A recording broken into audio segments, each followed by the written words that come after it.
Nigerians are protesting the symptoms, always protesting the symptoms instead of the disease. President Tinubu is playing this game better than every one of us. Yes. Whenever I say these things, I've not actually gotten anybody that actually countered what I said. And today I will tell us something about the tax law. Talking about the tax law, Nigerians are getting angry over that. They will take your money, they will take your money. I saw ADC actually campaigning with that. Very soon now, they will tax you, they will take your money.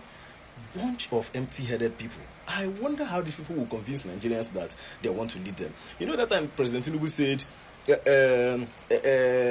he said they should expand the tax net or something. That man is actually right. He's right. And I will tell you something about it. If I am wrong or Tinubu is wrong, carry this video, post them on your page and correct me.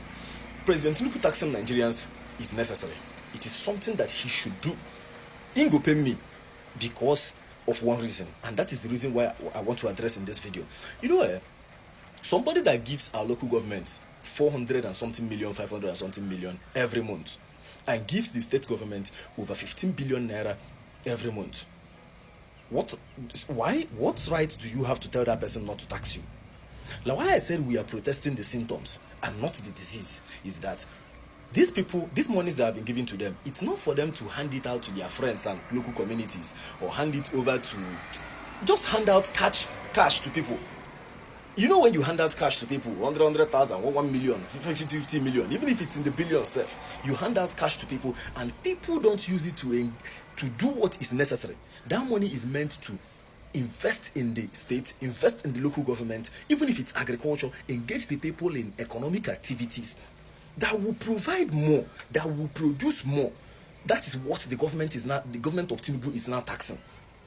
Tinubu is trying to kill the bird with one bird with two stones. Kill two birds with one stone. Actually, he's trying to fix the economy by giving them more allocation, more FAC allocation, and he's trying to force us to act because we are running a constitutional democracy. He cannot hold these people responsible. He can't hold them responsible. We are running a constitutional democracy. You voted these people into power. We are the ones that are supposed to ask these people for our own. He's trying to put pressure on our pockets. If you feel him, because that is exactly what is making me think this deep. She understand? Because me, I don't see where this country they go. We are sinking into oblivion. Let me still prove something to you actually. Do you know that there's something called the Gini coefficient, like in economy of nations? The Gini coefficient, it actually states or describes the rate of inequality of resource distribution in a country. It can actually range from 0 to 1 or from 1 to 100. The higher the number, the more unevenly distributed the resources are. And when that number is always very high, it causes instability, it causes unrest in the system. And that is what is happening in Nigeria. When this money is handed over to our local government chairman and our state governors, and they don't engage the people in economic activities, it is not just about building roads. It is not just about flyovers. What economic activities are you investing in the system that the people can work on? One local government can actually take on agriculture. And it's not just about planting and using or eating up staple crops. You can actually build, what do they call it again? Processing plants that would actually process these crops, and then we can now export and make the naira stronger. If you say the government should not tax us, do you know where they will resort to actually fund the budget? Example now, 2020's budget is up to like 58 trillion naira. They will resort to borrowing from outside. They will over-dependence on crude oil, which is very, very unstable this period. And then again, they will resort to borrowing from the central bank. Let's take it one by one. If the government of Tinubu or the federal government of Nigeria now wants to rely on crude oil, we are not even having enough crude. Like the OPEC requirements, what we should actually, how many barrels we should be producing daily, we are not even getting up to that. And then inside that, some of our crude that we are producing daily already, it's already tied to external debt. So it's also making people like Dangote to import crude. You understand? We never even get enough for ourselves, and we want to rely on that kind of thing to actually fund whatever thing we are doing in this country. So you see, that one is not possible. On external debt, if we rely on external debt, we will be sinking ourselves. Like that, what do they call them? The principal and interest that we pay from year to year to year, it's actually sinking us and it's making the naira weaker. And that is actually one of the things that is even making fuel price and most of the things, the inflation actually very high. If we now say, what do they call it again in economics? They say it's ways and means. Relying on the central bank, that is almost one of the last minute results when the government actually needs money and they can't get it from anywhere. They now go to the central bank. They now have to print money. Just look at it this way now. He's pushing money into the system. 400 and something million, 500 and something million for the local government, over 15 billion for the states. That money is just there. You are telling him not to tax that money. Abi, he now goes to the central bank to borrow money. Central bank prints more money so that they will give it to him. It hurts the naira. It depreciates the naira even more. Now you go still come the shout, say the naira is strong, is not strong. 5,000. You want us to get to 5,000 naira to $1, Abi? Of which the man doesn't want that. That is why he doesn't want that kind of activity.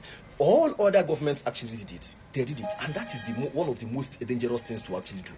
To rely on the central bank to borrow money from the central bank, and the central bank now have to print money to give you. So he now have to tax the system. So why are we protesting the symptoms instead of the disease? Trying to hold people accountable for our resources that have been handed to them, so that they engage us in economic activities, and then from there the government will now tax us, get more into the system, give to them. That is how it works.